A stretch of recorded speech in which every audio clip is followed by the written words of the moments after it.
Guys, kunting kaalaman lang guys, or simple tips and ideas. Ito guys, about sa ating lever dito sa ating sasakyan, sa aircon nya, sa air vent. Ito guys, yung sa recirculation, kita nyo guys, recirculation, yan, may araw na pa ganyan. Tapos dito, gikan sa labas, papuntang loob. Kita nyo guys, yan. Ito guys, pihitin ko to, yan, tingnan nyo guys. Pihitin ko, yan. Yan, gumagalaw yung lever natin. Yan. So, ganyan, ibig sabihin, galing sa labas ang ating air or hangin. Yan. Nakita yung butas na yan. Diyan yan. Hindi pa ko yan nakamit. Yan, kita nyo. Ibig sabihin yan, matagal lumamig ang ating sasakyan dahil panibagong hangin naman ang kanyang palamigin.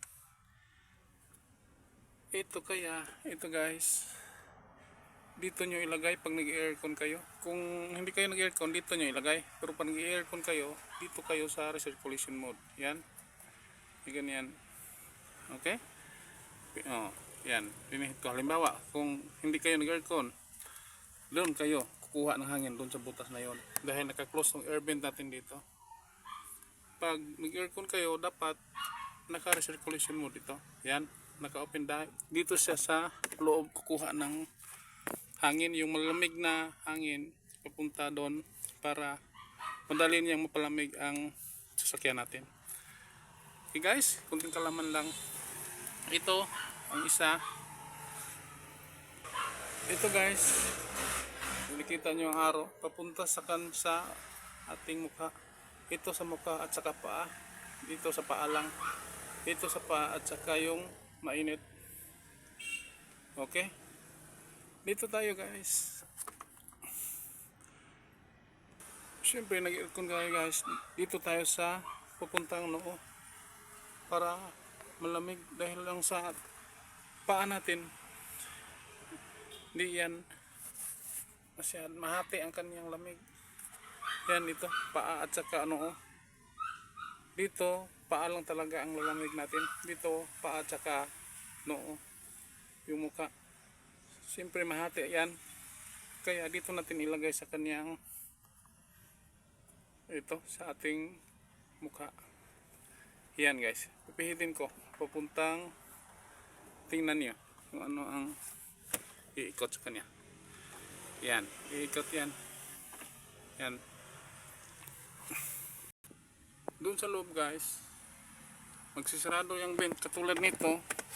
Magsisarado yung vent tulad niyan pag pinihit mo to. So, yan. Pag dito mo nilagay sa paa at saka mukha, may lalabas dito sa para sa mukha. At saka may labas din dito sa kanyang sa paa natin. Dito siya lalabas. Yan, ito. Itong benta to. Taras papuntang paa natin to guys. Okay? Kunting kalaman lang guys. Okay? Yan. Tapos dito guys, ito ang thermostat natin. Siyempre, pag pinihit mo to, yan ang debugger sa likod. Pag nagmo-moist yung salamin mo sa likod, pindutin mo yan, mawala yan ang moist mo. Okay, pag hindi mo makita yung nasa likuran mo, pindutin mo. Tapos dito, full to dahil malamig tong isin natin. Full to pag hindi na malamig, gusto mo nang malamig, super lamig na, 3/4 mo na lang or half. Ibig sabihin nito, ito ang thermostat natin. Pag na-reach na niya ang kanyang tamang lamig sa ating thermistor, magka-cut off na yan ng ating compressor. Okay. Pero pag dito mo inilagay sa full, magka-cut off din naman ang compressor. Kaso matagal lang. Pero pag malamig na masyado ang sasakyan mo, dito na lang sa Freeport. Yan, kahit dyan. Kayo na lang magtimpla. Basta papuntang dito. Yan, yung maliit. At saka yung puro, yung malaki na. Ang kulay blue. Yan. Dito, nagsimula yan dito. At saka papunta dito. Okay guys.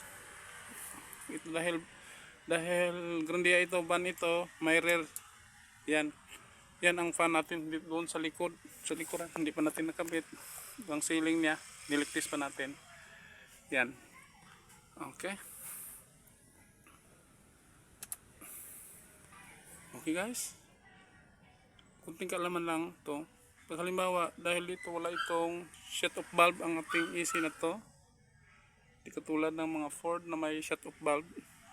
Halimbawa, tips lang to guys. Halimbawa, nag-on kayo ng AC. Nag-on kayo ng AC. Ito, pinindot nyo. Nag-on kayo ng AC.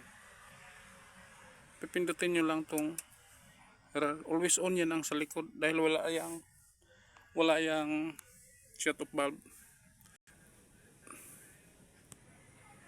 Pag hindi yan nag-on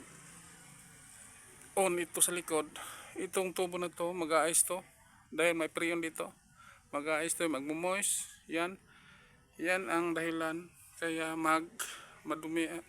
magbabara ang ating expansion valve. Okay guys, always on. Huwag kalimutan, halimbawa nag-on kayo ng AC, pag on ng AC, always on ang sa likod. Pag walang shut off valve ang sasakyan natin, pag meron, okay lang. Dahil hindi yan nakapikto ng konsumo sa ating diesel. Ito na lang. Halimbawa dito, magti-trigger yan, una no pang ating compressor. Dito ka na lang pag malamig na masyado. Dito ka na lang mag-a-adjust sa kanyang thermostat. Okay? Okay guys. Thanks for watching and don't forget to like, share and subscribe. Thank you and bye-bye. God bless us all.